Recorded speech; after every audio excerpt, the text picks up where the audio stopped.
இந்த வீடியோ பார்த்துட்டு இருக்க எல்லாருக்குமே ஹாப்பி ஓணம்.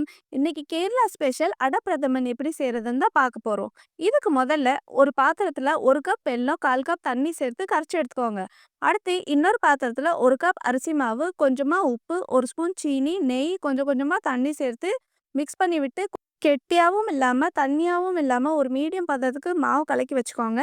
எண்ணெய் தடவின பிளேட்ல 1/2 கரண்டி மாவு சேர்த்து எல்லா பக்கமும் ஸ்ப்ரெட் பண்ணி விட்டு இட்லி தட்டில் அடுக்கி 10 நிமிஷம் வேக வச்சு எடுங்க. வெந்ததுக்கு அப்புறம் சின்ன சின்ன கியூப்ஸா எடுத்து வெட்டி வச்சுக்கோங்க. இதுதான் பாயாசத்துக்கு தேவையான அடை. அடுத்து கடாயில 2 ஸ்பூன் நெய் சேர்த்து கொஞ்சமா முந்திரி திராட்சையை வறுத்து எடுத்து வச்சுக்கோங்க. அதே கடாயில அடை சேர்த்து லைட்டா வறுத்து எடுங்க. அடுத்து கரைச்சி வச்சிருந்த வெல்லத்தை சேர்த்து மிக்ஸ் பண்ணுங்க. கொஞ்சமா திக்காய் வரப்போ 2வது தேங்காய் பாலை சேர்த்து மிக்ஸ் பண்ணுங்க. 1/4 ஸ்பூன் ஏலக்காய் தூள் சேர்த்து 5 நிமிஷம் கழிச்சு தேங்காய் பாலை சேர்த்து கலக்கி விடுங்க. கடைசியா வறுத்து வச்சிருந்த ட்ரை ஃப்ரூட்ஸை சேர்த்து மிக்ஸ் பண்ணுங்க. அவ்வளவுதான். சூப்பரான அடை பிரதமன் ரெடி. ட்ரை பண்ணி பார்த்துட்டு கமெண்ட்ல எப்படி இருந்துச்சுன்னு சொல்லுங்க.